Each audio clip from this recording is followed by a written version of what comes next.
Hello, college students and all almost adults out there.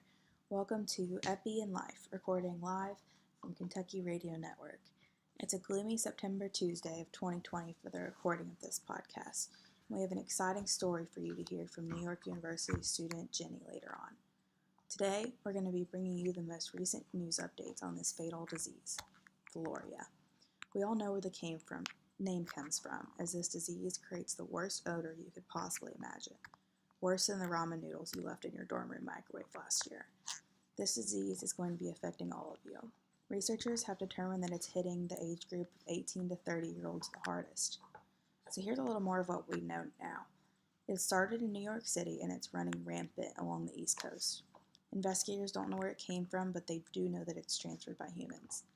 The scary news for y'all is that it's airborne and it's highly contagious. If you're within 50 feet of the person, you might get it. Valoria is known to cause high fever, headaches, nausea, vomiting, hemorrhaging, and it will eventually cause the skin to slough off. This disease is killing patients because the blood loss just can't be contained. I want to make sure that all of the listeners know all of the possible outcomes of this disease so that you're prepared. Referencing the history, philosophy, and uses of epidemiology, the definition of these outcomes is that all the possible results from exposure to a causal factor. Exposure to this disease can come from a person, and we've even had some reports of cases from animals. We have some breaking news in here. They have shut down all government offices in Washington, D.C. This disease is spreading so fast. We have some reports in that this disease is expected to kill 50% of the population here in the U.S. These government shutdowns are causing a stir, and they are creating some massive pandemonium. Governors and representatives, they aren't staying in their states, guys. They're fleeing. They're leaving their towns behind. Doctors have no cure for Valoria, and it's the scariest disease that they say they've ever encountered. Jenny is going to be here to tell us about her experience with her friend Sarah at NYU. So welcome, Jenny.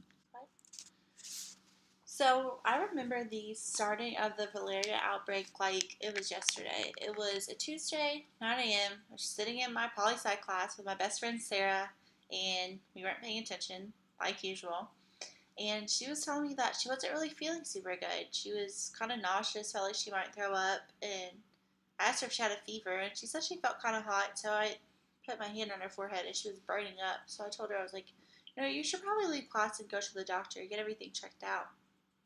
So she did, and I told her to text me, keep me in the loop with what's going on.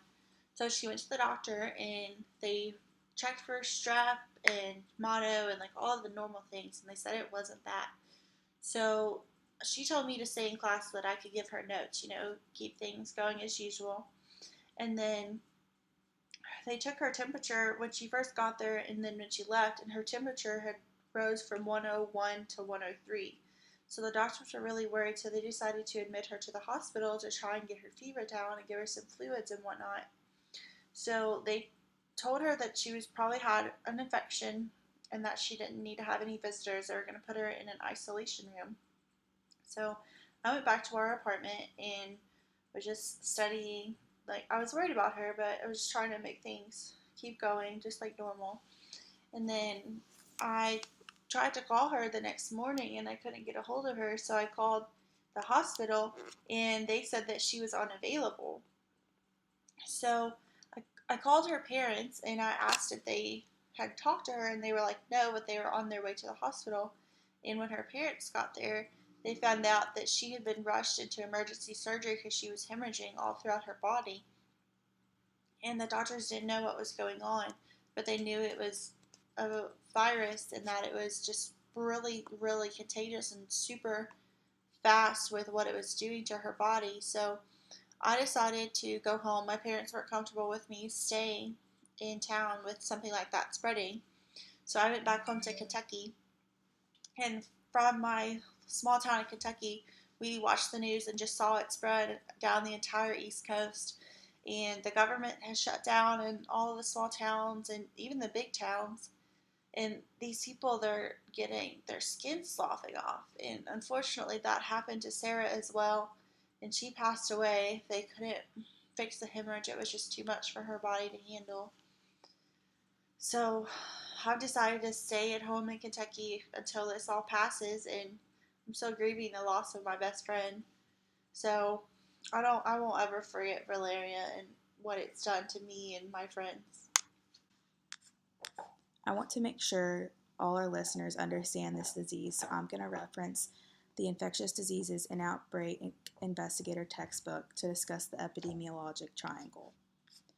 This disease is made of the triangle is made of the agent, host, and environment.